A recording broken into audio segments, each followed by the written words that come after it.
염분 이야기합니다.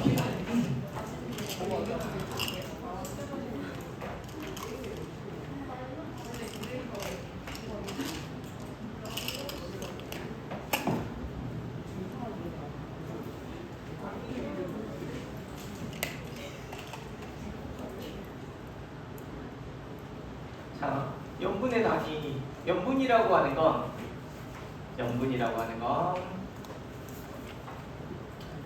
염분은 염류의 총량입니다. 염류의 총량을 다 잴 수는 없으니까 해수 1kg 속에 들어있는 염류의 총량을 염분이라고 해요. 염류라고 하는 건 여러분이 아는 염화나트륨, 염화마그네슘, 황산마그네슘과 같은 바닷물 속에 용해되어 있는 물질을 염류라고 하고, 이 녀석들이 1kg 속에 얼마 평균적으로 들어있느냐라고 총량을 계산하면 총량을 염분이라고 이야기를 하는데, 기본적으로 1kg 속에 들어있는 이라고 되어 있잖아요. 바다의 평균 염분을 35포밀 이렇게 이야기합니다. 35포밀 천분율이라고 이야기하는 거고요. 바닷물 세계 모두 태평양이든 대서양이든 우리나라 앞바다에 서해든 동해든 남해든 바닷물을 풀면 평균적으로 해수 1kg을 풀면 그 안에 35g의 염분이 들어있습니다 라고 이야기합니다. 1kg 중에 35g 들어있다라고 이야기하는 거예요. 이걸 염분이라고 이야기하는데, 이 염분에 영향을 미치는 것들이 크게 여기서는 강수량, 증발량, 결빙이나 해빙, 다음수의 유입 등이에요. 네 가지를 이야기했는데, 가장 큰 영향을 미치는 건 강수량과 증발량에 대한 이야기입니다. 전반적으로 표준 염분 분포를 보면 오히려 적도 쪽의 염분이 조금 낮고 30도 근처가 표준 염분이 높게 나타나는 것을 볼 수 있어요. 실질적으로. 그 다음에 극지방 쪽으로 가면 염분도가 아주 낮게 나타나는, 여기는 대륙이 있어서 실제로 극지방 쪽의 염분 자체를 측정할 수가 없고, 남극 대륙, 북반구는, 그러니까 북극은 대륙이 없어요. 그래서 옛날 탐험가들이 남극을 먼저 탐험했어요. 남극은 아무튼 남극에만 도달하고 나면 그 다음부터 썰매 타고 열심히 가면 남극점에 도달할 수가 있었어요. 근데 북극은 실제로 북극점에 해당되는 곳이 바다일 경우가 많아요. 그래서 북극보다 남극 탐험을 먼저 시작을 했고요. 그래서 남극 쪽은 염분도가 없는 이유는 60도, 70도 이상 내려가면 거기는 대륙이 분포하고 있기 때문에 바다가 존재하지 않아서 염분 분포가 좀 다르게 나타나는데, 공통적인 건 60도, 30도 근처에서 대체적으로 염분이 높게 나타나더라라고 이야기를 합니다. 이 말은 이해되셨죠? 자, 그러면 우선은 염분에 가장 큰 영향을 미치는 건, 결빙, 해빙은 빙하가 있는 곳에서만 작용을 해요. 그러니까 여기 위쪽, 그치? 나머지는 빙하의 결빙과 해빙은 영향을 못 미쳐. 그 다음 담수라고 하는 건 안짠물이 담수예요. 알겠죠? 담수의 반대말은 염수예요. 염수. 짠물. 담수는 안짠물. 담수 중에 가장, 그러니까 담수, 염수는 짜냐 안 짜냐를 가지고 구분을 하고요. 또 이제 용어 중에 문제 보다가 나오는 게 해수와 육수가 있어요. 해수는 바닷물, 육수는 바닷물이 아닌 물이 육수예요. 육수에 해당하는 게 호수, 강, 지하수 등등등. 빙하도 육수예요. 육수. 해수는 바닷물이고요. 여기서 모든 해수는 염수다. OX. 모든 해수는 염수다. O. 그럼 다시, 모든 염수는 해수다. X. 느낌이 X. 그래요? 네. 모든 담수는 육수다. O. 모든 육수는 담수다. X. X. 헷갈려요? 말로 하면 헷갈리고 글로 보면 쉬워요. 지하수 중에 지하염수가 있어요. 지하수인데 약간 짠물이 흐르는 데가 있고요. 호수 중에 염수호가 있어요. 짠물이 있는 호수. 그러니까 예를 들면 육수에는 대부분이 담수지만 염수도 있어요. 그러니까 모든 육수는 담수다 그러면 틀려요. 모든 담수가 육수다 그러면 맞아요. 자, 모든 해수는 염수다 그러면 맞는데 모든 염수가 해수는 아니지. 얘들 육수도 염수가 있으니까. 무슨 말인지 이해되셨죠? 지구가 이렇게 있는데 여기가 적도예요. 여기가 위도 30도 근처, 위도 60도 근처 지방이 이렇게 이야기를 하는데 선생님이 한번 그려드린 적이 있어요. 적도 근처에서 공기덩어리가 상승. 얘가 가다가 30도 근처에서 하강기를 형성을 하고 하강기를 형성한 아이가 지표면에 따라서 적도 쪽으로 모이고 적도 30도 쪽에 하강했던 아이는 60도 쪽으로 올라가고 올라갔던 아이는 다시 올라가고 상승하고 내려오고 지방에 내려오고 이렇게 복잡한 대기들수단을 그린 적 있죠? 기억나세요? 한대전선대 하고 있었습니다.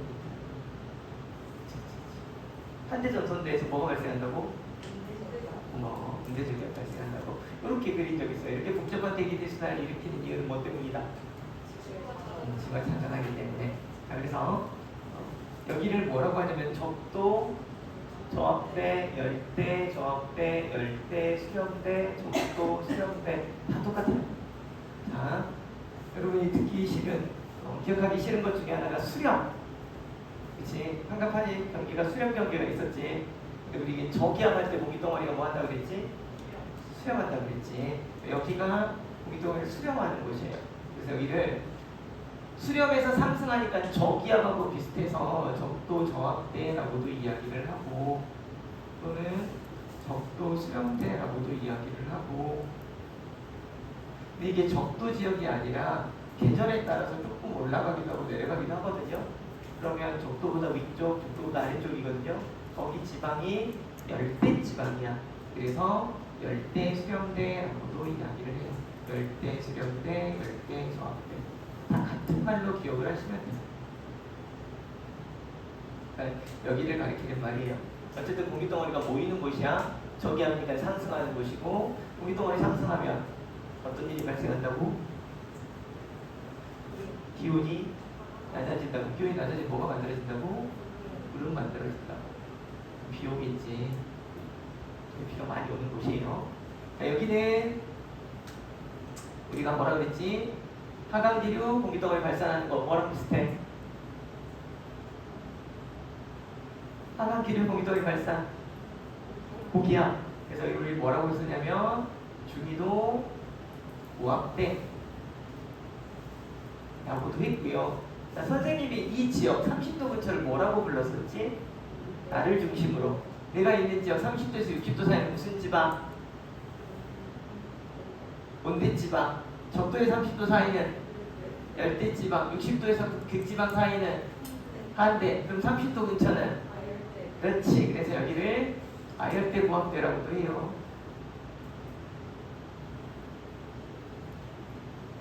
열대인가 이렇게 기억하라 그랬어. 열대 고압대. 그 다음 여기 선생님이 가르쳐 드린 것 중에 하나가 한대 전선대가 있었지. 왜냐면 따뜻한 공기가 올라오고 차가운 공기가 내려서 성질이 다른 공기 덩어리가 만들어서 전선을 만든 곳이 한대 전선대인데, 자 60도 근처를 뭐라고 부른다고? 그치, 한대가 부른다 그랬지. 아한대 지방에서 공기덩어리가 모여. 그래서 아한대 수렴대라고 써있는 책도 있어요. 똑같은 말이에요. 어쨌든 공기덩어리가 모였어. 성질이 다르니까 전선을 형성하면서 공기덩어리가 상승했네. 공기덩어리 상승하면 뭘 만든다? 구름, 비 이렇게 돼요. 여기까지 이해되셨죠? 자, 여기서 무슨 이야기를 할 거냐면 강수량과 증발량이 표준연분에 가장 큰 영향을 미치는 요소 하나는 강수량, 또 하나는 증발량이에요. 자, 누가 봐도 강수량이 많으면 염분이 높을까요? 낮을까요? 그래서 보통 염분에 대한 이야기를 할 때 염분이 높아지려면 강수량이 적어야 해요. 비가 안 와야 짜겠지. 그 다음 증발량은 어때야 될까요? 많아야 돼요. 바닷물이 증발하고 난 후에 염전에서 바닷물 가둬놓고 물만 증발시켜서 소금을 남기는 거죠. 혼합물의 분리. 그치? 증발량이 많다는 이야기는 물이 증발하는 거니까 그 물, 바닷물 속에 들어있는 소금은 남는 거예요.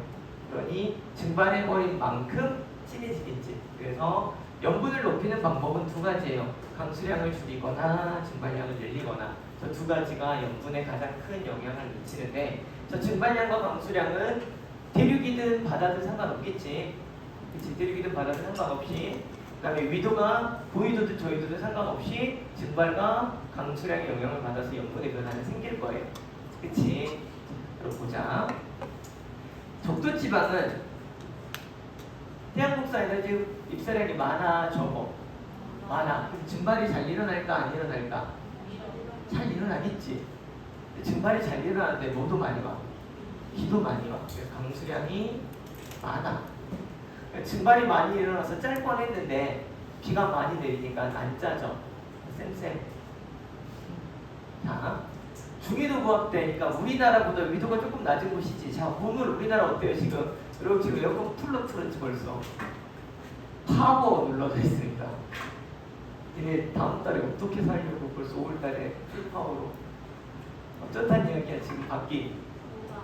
덥단 이야기지. 우리보다 위도가 낮으면 더 덥겠지. 이런 것은 증발이 잘 일어날까 안 일어날까? 잘 일어나요. 비가 안 와. 왜? 부합돼라서. 증발 잘 일어나면 짜지. 비도 안 와. 진짜 짜겠지. 그래서 염분이 30도 근처에서 가장 높게 나타나는 현상. 증발량은 많은데 강수량이 너무 적어. 어제 원래 비 온다 그랬지. 한번 가야지. 일기부 탓이 아니에요. 이거는 기후변화로이다. 그렇죠? 그 다음 이제 우리나라보다 위쪽 60도 근처예요. 이도 60도 근처가 벌써 남극대륙 근처야. 60도 시베리아, 알래스카 다 들어가. 알래스카, 그린란드 60도 근처. 다 무슨 섬이야? 얼음섬이지 얼음섬. 그죠? 눈이 안 녹아. 춥단 얘기지. 증발이 잘 일어날까요? 안 일어날까요? 안 일어나요. 증발이 잘 안 일어나는데 비가 많이 와. 증발이 안 일어나서 짠데 비까지 안 짠데 비까지 많이 오는 게 진짜 안 짜겠지. 실제로 60도 근처에 염분이 정말 낮게 나타나요. 60도 근처에. 이유는 증발량이 적은데 강수량이 많기 때문이다 라고 이야기를 합니다. 그래서 여기 보시면 강수량이 증발량보다 많은 적도 지역은 증발량이 강수량보다 많은 중위도 지역보다 염분이 낮아. 그래서 적도가 오히려 염분이 낮게 나타나고, 고위도 지역, 여기는 극지방 같은 경우는 빙하의 영향까지 받기 때문에 꼭 증발량과 강수량만 가지고 이야기하는 건 아니에요. 그래서 기억하실 게 뭐냐면 증발량 빼기 강수량이라고 하는 값, 이 증발량 빼기 강수량이라고 하는 값에 따라서 염분하고 그래프가 비례하게 나타나요. 이 파란색이 증발량 빼기 강수량 그래프인데 이렇게 나타나는데, 실제 표충 염분 분포를 보면 이렇게 나타나요.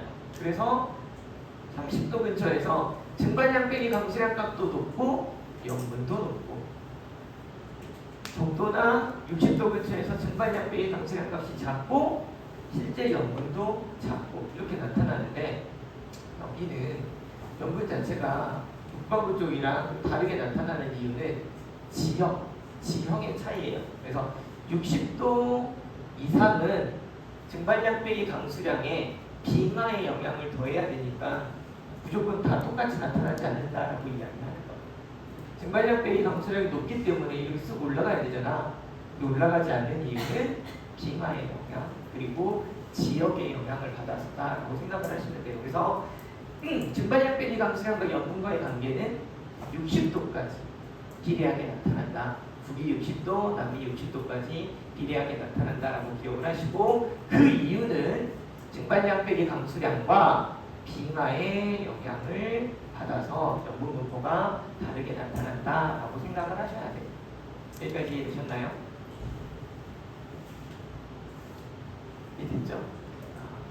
그래서 어떤 곳에 가서 보면 책들에 보면 증발량 그래프하고 강수량 그래프를 따로 두는 경우가 있어요. 증발량 그래프하고 강수량 그래프. 실제로 강수량 그래프는 이렇게 나타나요.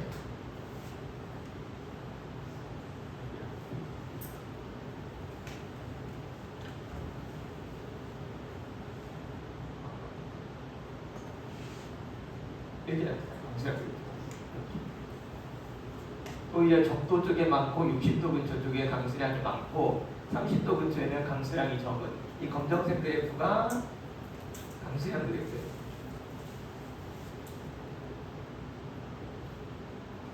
근데 증발량 그래프는 어떻게 나타나냐면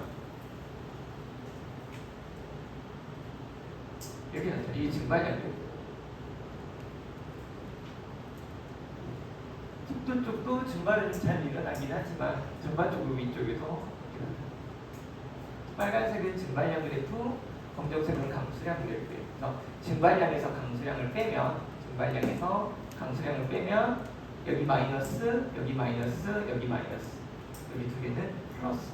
그래서 파란색 그래프를 보면 적도 쪽 마이너스, 60도 근처 마이너스 이렇게 나타나고 30도 근처에서 플러스로 나타나요. 파란색 그래프에 대한 이야기예요. 이게 증발량 빼기 강수량 그래프. 증발량만 가지고는 연분 그래프하고 동일하게 안 나타나고 강수량만 가지고도 동일하게 안 나타나는데 증발량 빼기 강수량 그래프를 보면 연분 그래프하고 이렇게 유사하게 나타나는 것으로 보아 현충 연분은 강수량과 증발량과의 관계 속에서 해석할 수 있다. 이 정도로 보시면 되겠습니다. 또 하나 빙하는 바닷물이 얼 건데 뭐만 얼다고 그랬지? 물만 얼어요. 그럼 바닷물 속에 들어있던 소금은 그 빙하가 어는 순간 빙하가 이렇게 있는데 이 빙하 속에 있던 소금은 옆으로 내보내주는 거야. 그래서 결빙이 이루어지면 이 주변의 염분은 어떻게 될까? 증가하는 거예요. 왜냐하면 얼어버린 물이 가지고 있던 소금을 옆에 내줬기 때문에. 오케이? 반대로 해빙이 일어나면 이거는 담수잖아. 빙하가 담수기 때문에 해빙이 일어나면 담수가 바닷물에 유입이 되는 거야. 그러니까 염분이 낮게 나타나요. 그래서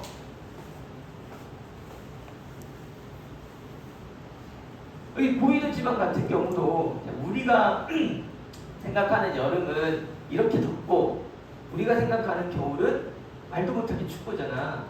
근데 여기 60도 근처에도 여름과 겨울이 있겠지. 여름은 빙하가 녹는 추움이고 겨울은 빙하가 어는 추움이에요. 다 추운데 빙하가 조금 녹는 추움, 빙하가 아예 안 녹는 추움. 빙하가 약간 녹으면 여름철에 이 60도 근처도 보이도 지방도 염분이 어떻게 될까? 조금 낮아지겠지. 빙하가 조금씩 녹았습니다. 근데 겨울이 되면 염분이 높아지겠지. 이런 일들이 생겨요. 그래서 극지방이라고 하는 건 증발량 강수량 외에도 빙하에서 유입되는 물의 영향을 받아서 염분의 변화가 생길 수 있다. 그래서 빙하가 녹는 것은 표층 염분이 낮아지고 빙하가 오는 것은 염분이 높아진다라고 얘기를 하고요. 그다음 육지 접한 연안에는 뭐가 흐르냐면 강물이 흘러요. 우리 한강이 흘러서 어디로 가지? 서해바다로 가지. 그러니까 겨울철에 지금 한강 수위가 조금 아직 높지 않지. 근데 장마랑 태풍 같이 오면 통제되는 다리가 있어. 우리 한강 어디? 잠수교. 물에 잠기는 다리라고 해서 잠수교예요.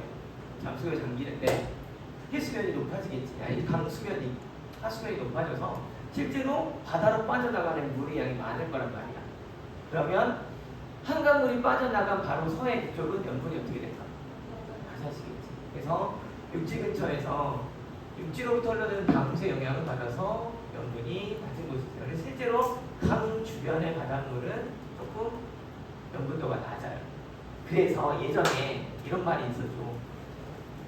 인천 앞바다가 얼 수 있나요? 못 오나요? 인천 앞바다는 잘하면 얼지. 이 한강이 어디로 흘러서 어디로 해서 빠져나가요? 그러니까 김포 지나서 인천 앞바다에서 빠져나가지. 그러니까 당연히 인천 쪽도 강물의 영향을 받는 곳이잖아. 원래 소금물이 잘 안 얼지. 순수한 물이 몇 도에서 얼어요? 근데 바닷물이 안 얼까? 뭐가 많이 들어있지. 안 순수해. 그러니까 0도에서 안 오는 거예요. 근데 소금이 많이 들어있는 소금물은 잘 안 얼지만 맹물은 좀 더 잘 얼거든. 그러니까 한강물이 빠져나가는 인천 바로 앞바다, 강과 바다가 만나는 곳은 다른 바다보다 염분도가 낮겠지. 정말 추우면 살짝 올 수도 있어요. 그렇죠? 그런 일이 발생할 수 있다. 그 이유는 담수 때문이다 라고 이야기를 합니다. 다음, 계절적으로 비가 많이 오는 시기 염분이 낮게 나타난다 라고 이야기합니다. 우리나라 여름에 염분이 높을까? 겨울에 염분이 높을까? 겨울에 염분이 높겠지. 이유는 여름에는 비가 많이 와. 비가 많이 오니까 실제로 겨울에, 그러니까 나중에 여러분이 바닷물 맛을 봐보세요. 겨울에 가서 한번 찍어보고 여름에 한번 찍어먹어보고 구별을 못할 거예요. 6개월 후에 갔는데 6개월 전 소금 맛을 알 리가 없이. 바닷물은 염분의 차이가 있다고 했을 때 35%냐 34.2%냐 36%냐 이렇게 차이가. 여러분이 1kg 속에 들어있는 소금 1g의 차이를, 미묘한 차이를 구별할 수 있으면 겨울이 여름보다 더 짜네요 이렇게 할 수 있어요. 그렇죠? 어쨌든 통계적으로 비가 많이 오는 시기에 염분이 낮게 나타난다 이렇게 이야기합니다. 여기까지 이해는 되셨죠? 자, 그 다음